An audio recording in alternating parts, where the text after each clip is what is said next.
When I first noticed something was wrong, it wasn't a single moment or event. It was more like a shift in the air, subtle, almost imperceptible, but there if you paid attention. At first, I thought I was imagining things. Sam and I had been together for almost 2 years, and while our relationship wasn't perfect, it felt solid. Or so I thought. It started small, with Eric. He'd been in my life long before Sam, a constant presence through the highs and lows. Eric was the kind of person you didn't have to explain yourself to, he just got it. I'd never once questioned our friendship, and neither had anyone else, until Sam. The first time he brought it up, we were on the couch, scrolling through our phones in companionable silence. My phone buzzed, and Eric's name popped up on the screen. "Eric again?" Sam asked. His tone was casual, but something about it made me pause. "Yeah," I said lightly. "He found this video of a raccoon stealing a pizza slice. It's ridiculous." Sam chuckled, but there was a tightness in his laugh. "You guys talk a lot." I glanced at him, surprised. "I mean, yeah. We've been friends forever." "Right," he said, but his smile didn't reach his eyes. I brushed it off, thinking he was just in a weird mood. But after that, things started to feel different. To understand Eric and me, you have to go back years. We met in 7th grade when my family moved to a new town. Eric lived 2 houses down, and our first meeting was nothing short of awkward. I was lugging boxes from the moving truck when he appeared out of nowhere, holding a jar of jelly beans. "You want some?" he'd asked, offering it like it was the most natural thing in the world. I'd stared at him, sweaty and irritable, before finally taking one. "Thanks," I muttered. "Cool," he'd said, as if that settled it. "I'm Eric." That was how it started, with a jar of jelly beans and a boy who wouldn't take no for an answer. Over the years, our friendship deepened. He was there for every milestone, my first heartbreak, my disastrous attempt at baking a birthday cake, the time I failed my driving test. He was the person I could count on, no matter what. By the time I met Sam, Eric was so entrenched in my life that I didn't think twice about introducing them. I assumed they'd get along. They didn't. It wasn't that Sam and Eric openly disliked each other. It was more like they didn't know what to make of each other. Eric's laid-back demeanor clashed with Sam's intensity, and their interactions always felt slightly strained. For a while, I convinced myself it didn't matter. They didn't have to be best friends, they just had to coexist. And they did, until they didn't. The turning point came one Saturday morning. I was getting ready to meet Eric for brunch, a tradition we'd started in college. As I grabbed my jacket, Sam leaned against the doorframe, watching me. "Another brunch with Eric?" he asked, his tone light but with an edge I couldn't ignore. "Yeah," I said, smiling. "He found a new place he wants to try. You're welcome to come if you want." Sam shook his head. "Nah, that's your thing. I just think it's funny how much time you spend with him." His words stung, though I couldn't quite pinpoint why. "We've always done this. It's not a big deal." "Right," he said, pushing off the doorframe. "Have fun." I left feeling unsettled. For the first time, Eric didn't feel like the safe, uncomplicated presence he'd always been. Instead, he felt like a wedge being driven between me and Sam, and I didn't know how to stop it. As the weeks passed, the tension between Sam and me only grew. It wasn't just the comments about Eric anymore, it was everything. Little things that used to go unnoticed suddenly became points of contention. If I laughed too hard at one of Eric's jokes, Sam would get quiet. If Eric and I made plans, Sam would find a reason to be annoyed. It was like he was keeping a running tally, measuring my time and attention like they were finite resources. One night, as we sat on the couch watching TV, he brought it up again. "Do you ever think about how it looks?" he asked, not taking his eyes off the screen. "What?" I said, caught off guard. "You and Eric. Do you ever think about how other people might see it? I frowned, confused. What are you talking about? He paused, his jaw tightening. You're really close, Leah. Like, really close. If I didn't know you, I'd think there was something going on. His words hit me like a slap. That's ridiculous. We're just friends. I know that, he said quickly. But does he? I stared at him, stunned. Of course he does. He's my best friend, Sam. He's always been my best friend. Sam didn't respond, and the silence between us felt heavier than ever. I tried to brush off the conversation, but it stuck with me. For the first time, I started second-guessing my interactions with Eric. Was I being too flippant? Too casual? Did I take his friendship for granted? Eric, meanwhile, started to notice the change in me.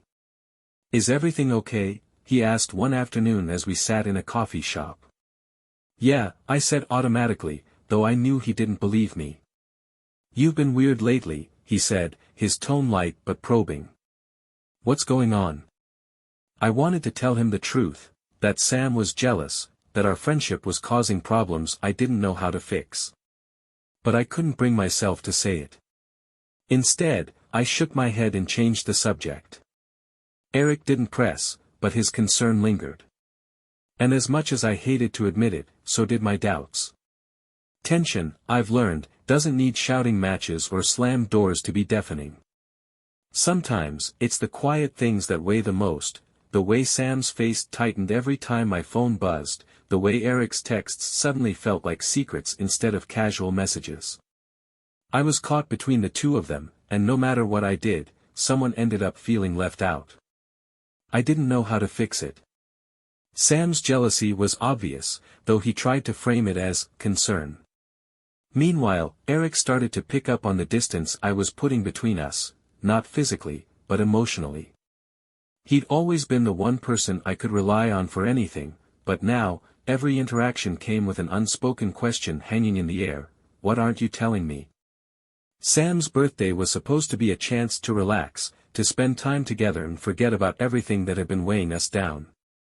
I'd planned a small gathering at our apartment, just a few close friends, pizza, and a cake I'd spent too long trying to perfect. Eric was on the guest list, of course. It would have been weirder if he wasn't, but I knew Sam wasn't thrilled about it. He didn't say anything outright, but the tension in the air when Eric walked in was palpable. Eric, for his part, seemed oblivious. He greeted Sam with a casual, "Happy birthday, man," and handed him a neatly wrapped gift, a set of limited edition vinyl records I knew Sam would love. "Wow, this is amazing," Sam said, holding the box. But there was something off about his tone, as if accepting a thoughtful gift from Eric was somehow conceding ground. The evening went on without any outright incidents, but I couldn't relax. I spent the whole night watching them out of the corner of my eye, hoping they'd find common ground. They didn't. Every interaction between them felt stiff, forced, like they were playing roles neither of them wanted. By the time the last guest left, I was exhausted, not from the party, but from the emotional tightrope I'd been walking all night. Later that night, as I cleaned up the mess of empty cups and pizza boxes, Sam sat at the kitchen table, scrolling through his phone. I could feel his mood, heavy and brooding, like a storm about to break. "You okay?" I asked cautiously. He didn't look up. "Fine." I sighed, setting down the stack of plates I'd been carrying. "If something's bothering you, just say it. Why does he always have to be here?" The words were so quiet I almost didn't catch them, but when I did, I froze. "Who?" I asked, though I already knew the answer. Sam finally looked at me, his expression hard to read. "Eric. Why does he always have to be a part of everything?"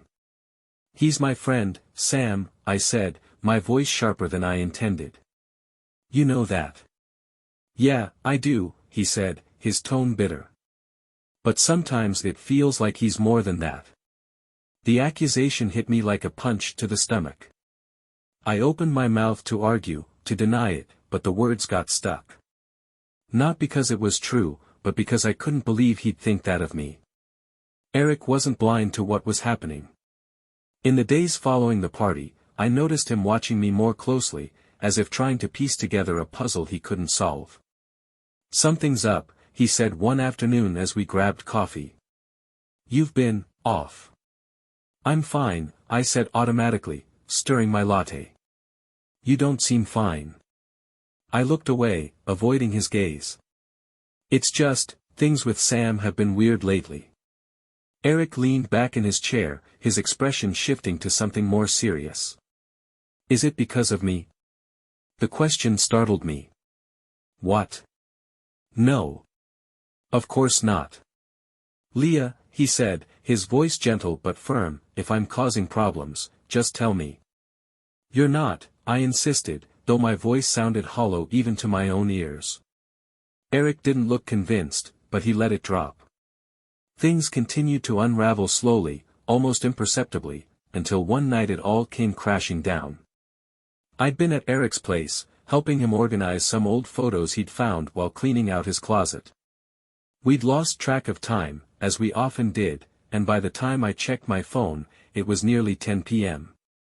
I texted Sam to let him know I was on my way home, but when I walked through the door, his expression told me everything I needed to know. "Where were you?" he asked, his voice low and tense. "With Eric," I said, setting down my bag. "I told you I'd be helping him tonight." "Helping him with what, exactly?" The question was loaded, and I knew it. He found some old photos and wanted my opinion on how to sort them.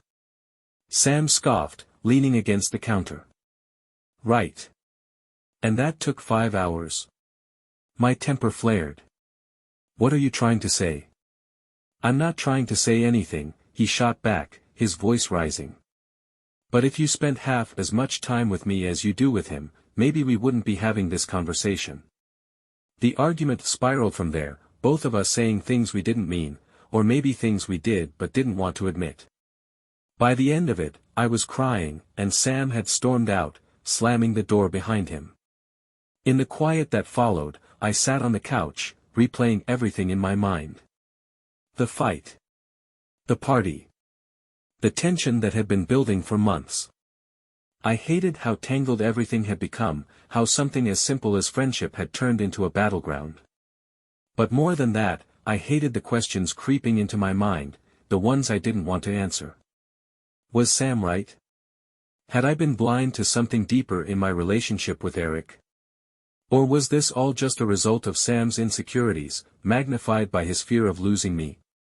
I didn't have the answers, but I knew one thing for sure: if I didn't figure it out soon, I was going to lose them both. Tensions have a way of simmering until they boil over, and that's exactly what happened with Sam and me. The quiet resentment, the unspoken accusations, the endless cycle of doubt, it was all building to a breaking point. Looking back, I think I knew it was coming. I just didn't know when. After our fight, things didn't get better. If anything, they got worse. Sam was withdrawn, his silence is sharper than any argument we'd ever had. I found myself retreating too, unwilling to face the mounting pile of unresolved issues between us. We were like two strangers sharing the same space, tiptoeing around each other, each waiting for the other to make the first move. And then there was Eric. Eric had noticed the change in me, though he didn't push me to explain. He was still there, still the easygoing presence he'd always been, but even our friendship wasn't immune to the strain. One evening, as we sat at his place watching a movie, I found myself distracted. Eric must have noticed because he paused the film, turning to me with a questioning look. "Leah," he said, his tone soft but firm, "what's going on?"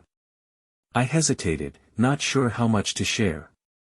Finally, I admitted, "Sam and I have been off lately." Eric nodded slowly. "Because of me?" The question caught me off guard.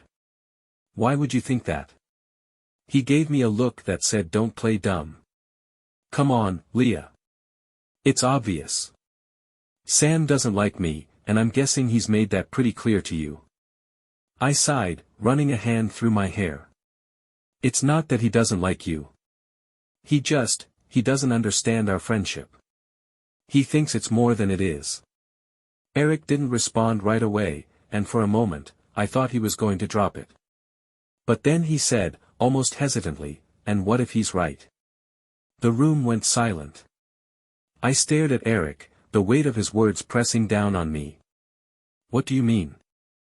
I asked, my voice barely above a whisper. Eric looked away, as if gathering his thoughts. When he finally spoke, his voice was steady but low. I've been thinking about this a lot lately. And I need to be honest with you, Leah. I think I've been lying to myself about how I feel. My chest tightened, and I could barely get the words out. Eric, what are you saying? I'm saying that I don't think I'm as okay with just being your friend as I thought I was. His confession hit me like a tidal wave. I felt a mix of emotions, shock, guilt, anger, and something I didn't want to name. I tried to process what he was saying, but my mind was spinning too fast to keep up. Eric, I said finally, you can't do this. You can't tell me this now. Not like this. I know, he said, his voice full of regret. But I couldn't keep it to myself anymore. You deserve to know the truth. The truth. That word felt like a dagger. Because the truth, as painful as it was, meant that everything Sam had been afraid of wasn't entirely unfounded. I left Eric's apartment that night, my heart heavy with the weight of his confession. I didn't know what to do or how to feel. All I knew was that I couldn't go home to Sam, not yet. Instead, I drove aimlessly through the city, the streets blurring past me as I replayed everything in my mind. Eric's words.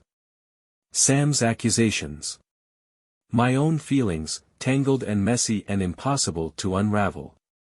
When I finally pulled into our apartment complex, it was late. The lights were on, and through the window, I could see Sam sitting on the couch, staring at his phone. I walked in, my chest tight with dread. Sam looked up as I entered, his expression unreadable. Where were you? He asked, his voice calm but strained. With Eric, I admitted, my voice shaking. Something flickered in his eyes, hurt, anger, maybe both. Of course you were.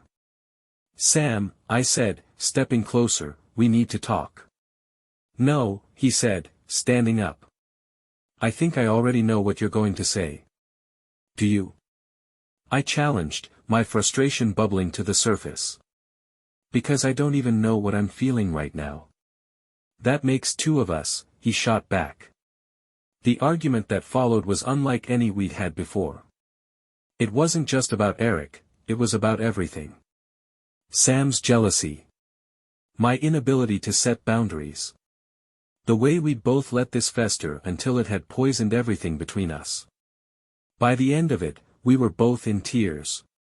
Sam left the apartment, slamming the door behind him, and I was left alone in the silence.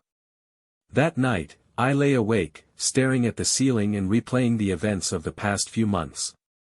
I thought about Eric's confession and the way it had shaken the foundation of our friendship. I thought about Sam and the way his insecurities had driven a wedge between us. And I thought about myself, caught in the middle of it all, unsure of what to do or who to turn to. For the first time, I realized that this wasn't just about Sam or Eric. It was about me, my choices, my priorities, and the way I'd let my relationships blur into something messy and undefined. I needed to figure out what I wanted, not just from Sam or Eric, but from myself. And I needed to do it fast, before I lost them both. When the morning light crept through the blinds, I was still wide awake. My head felt heavy, my thoughts tangled from the night before. The apartment was too quiet without Sam, but I didn't have the energy to call or text him. I wasn't sure what I would even say. My phone buzzed on the coffee table, breaking the silence. For a second, I thought it might be Sam, but it was Eric. His name on the screen made my chest tighten. I couldn't deal with him right now, not after everything he'd said. The truth was, I didn't know how to move forward. I spent the day in a daze, trying to avoid thinking about Eric's confession or Sam's absence. But by the afternoon, I knew I couldn't avoid Eric forever. Ignoring him wouldn't solve anything, and the weight of what he'd said was too heavy to carry alone. When I showed up at his apartment, Eric looked surprised to see me. "Hey," he said cautiously, stepping aside to let me in.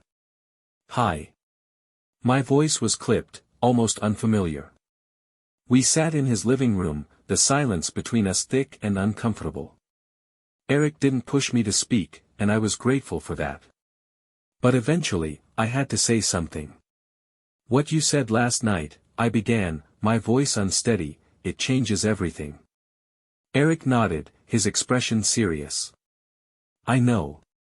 I don't think you do," I said, meeting his gaze. "Because now I have to question everything about our friendship. Every moment, every memory. Was it all just something else to you?" He looked away, his jaw tightening. "No. It wasn't like that." "Then what was it?" My voice cracked, the weight of my emotions bubbling to the surface. "Because I feel like I've been blindsided, Eric. I thought we were just friends. You were supposed to be the one person I didn't have to worry about." "I'm sorry," he said, his voice barely above a whisper. "I didn't mean to hurt you. I couldn't keep pretending." "Pretending what?" "That I don't feel something for you," he admitted. "I've tried to push it down, to ignore it, but it's always been there, Leah. And seeing you with Sam." He trailed off, shaking his head. "It's been harder than I thought it would be. I felt like the air had been knocked out of me.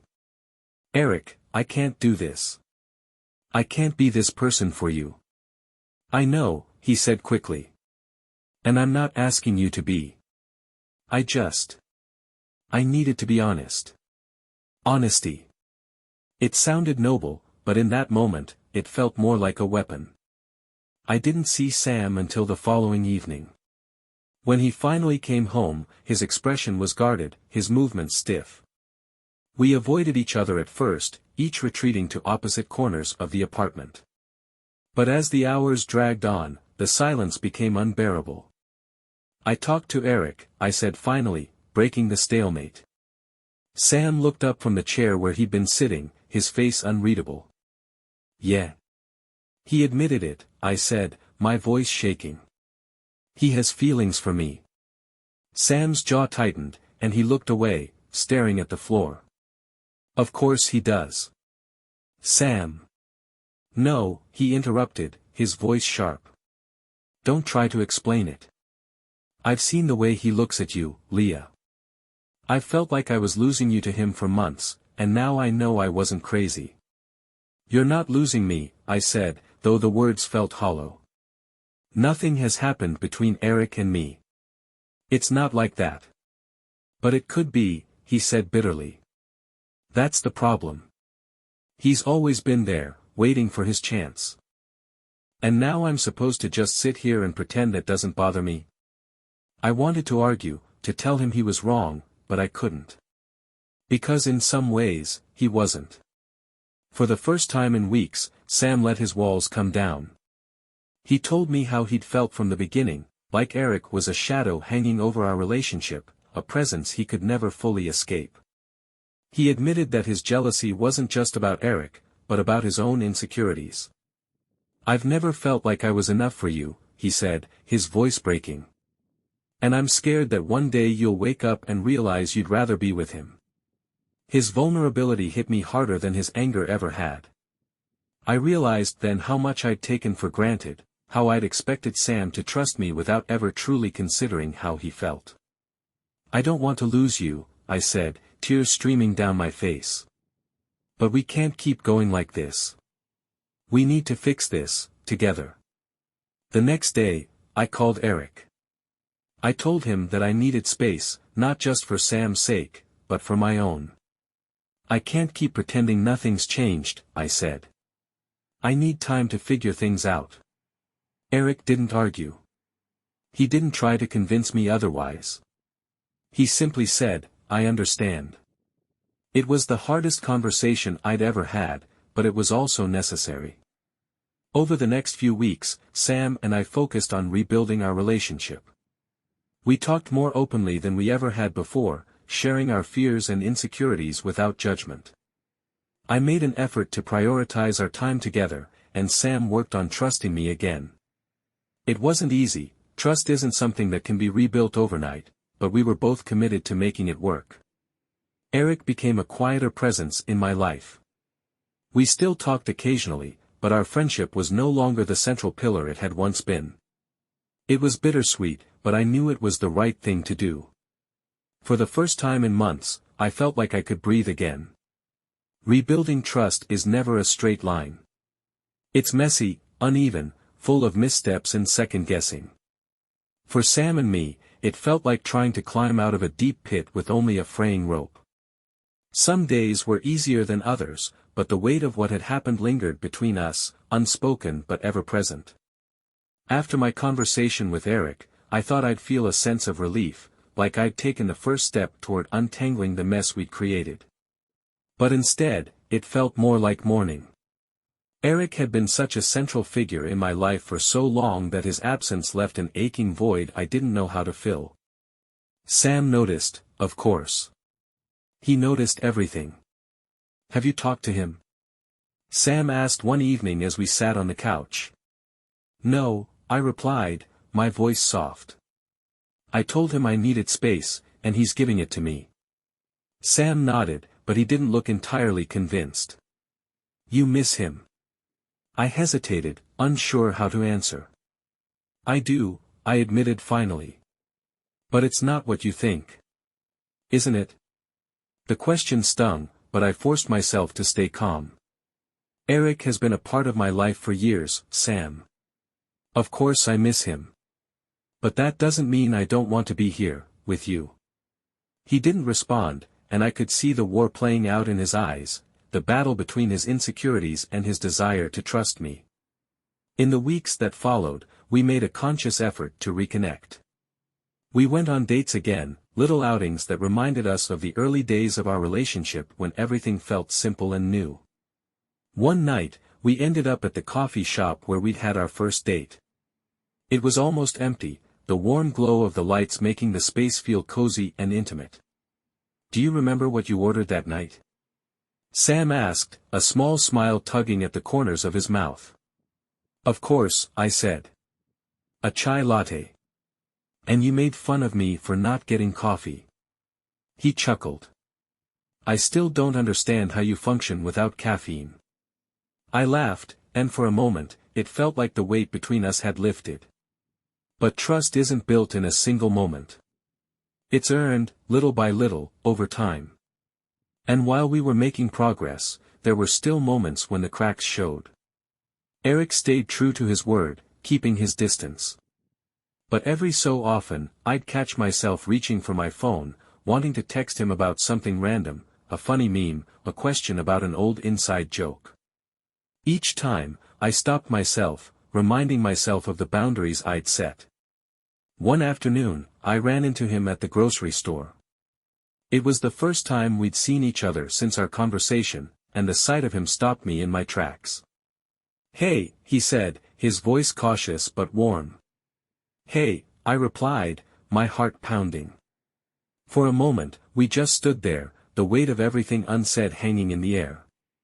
Finally, Eric broke the silence. "How's everything?" "Okay," I said. "Sam and I are working on things." "That's good," he said, his smile bittersweet. "I'm glad." The encounter was brief, but it stayed with me. As much as I missed Eric, I knew that keeping my distance was the right thing to do, for me, for Sam, and even for Eric. Despite our progress, there were still moments when the past threatened to resurface.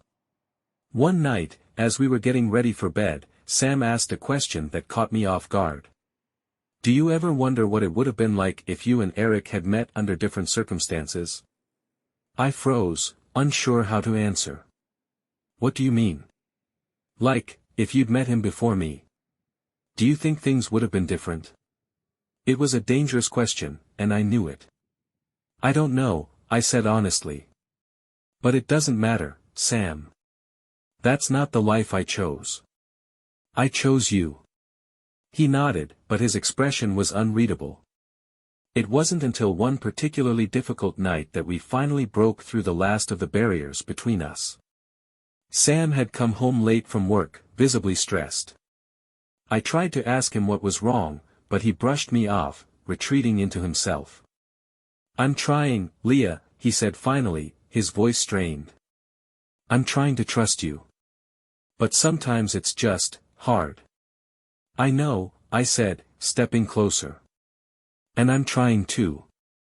But we have to meet each other halfway, Sam. I can't keep proving myself to you every day. At some point, you have to choose to trust me. He looked at me, his eyes full of vulnerability. I don't want to lose you. You won't, I said softly.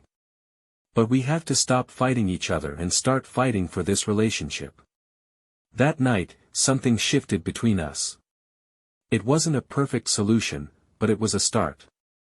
As time went on, things slowly began to settle. Sam and I found a new rhythm, one built on open communication and mutual effort. Eric remained a part of my life, though in a much more limited capacity. It wasn't always easy. There were still moments of doubt, still times when the past threatened to resurface. But each time, we faced it together, learning to lean on each other instead of letting it drive us apart. For the first time in months, I felt like we were truly moving forward. By the time winter rolled around, life had settled into something resembling normalcy. Or maybe it was a new normal, a version of our lives that bore the scars of what we'd been through but also the strength we'd found in healing. Sam and I were still learning to navigate the aftershocks of everything that had happened. There were moments when the old insecurities would resurface, fleeting but sharp. But those moments were fewer and further between, and when they came, we knew how to face them together. As for Eric, our friendship wasn't what it used to be. The easy, carefree dynamic we'd once had was gone, replaced by something quieter, more measured. I missed the way things had been, but I also understood that some changes were necessary. The true test of our progress came one snowy evening in February. Eric had texted me for the first time in weeks, asking if I wanted to grab a coffee and catch up. I stared at the message for a long time, unsure of what to do. Sam and I had worked so hard to rebuild trust, and I didn't want to jeopardize that. At the same time, I missed Eric and wanted to believe that our friendship could survive everything that had happened. When I told Sam about the invitation, he hesitated. Do you want to go? He asked, his tone careful. I do, I said honestly. But only if you're okay with it. He looked at me for a long moment before nodding. I trust you, Leah. It was the first time he'd said those words without hesitation, and hearing them felt like a weight lifting off my shoulders. Meeting Eric again felt strange, like stepping into a familiar room that had been rearranged while you weren't looking. We talked about everything except the elephant in the room, his confession, the fallout, the boundaries we'd drawn. But eventually, the conversation turned to it anyway. I wasn't sure you'd say yes, Eric admitted, stirring his coffee. Neither was I said, smiling faintly. But I missed you. I missed you too, he said, his voice soft. But I get it now. Why you needed space. Why things had to change. There was a sincerity in his tone that hadn't been there before, and for the first time, I believed him. Eric wasn't waiting for anything anymore. He wasn't holding on to something that wasn't his to have. The weeks that followed felt like a fresh start. Sam and I continued to grow stronger, our relationship marked by a new sense of openness and mutual respect. We learned how to communicate better, how to lean on each other without fear of judgment or rejection. Eric and I, too, found a way to redefine our friendship. It wasn't what it used to be, but it didn't have to be. What mattered was that it was healthy, honest, and respectful of the boundaries we'd set. Looking back, I realized how much I'd learned, not just about Sam or Eric, but about myself. I'd learned how to set boundaries, how to prioritize what mattered most, and how to navigate the messy, complicated dynamics of love and friendship. I also learned that trust isn't something you just have, it's something you build, piece by piece, moment by moment. And when it's broken, it can be rebuilt, but only if both people are willing to put in the work. Months later, as spring began to bloom, I found myself reflecting on everything we'd been through. Sam and I were stronger than ever, our relationship no longer haunted by the shadows of the past. Eric was still a part of my life, though in a much more balanced way. We met up occasionally, always with clear boundaries and mutual respect. It wasn't the ending I'd expected, but it was the one I needed. And as I looked forward to the future, with Sam by my side and a renewed sense of clarity about what mattered most, I felt a sense of peace I hadn't felt in a long time.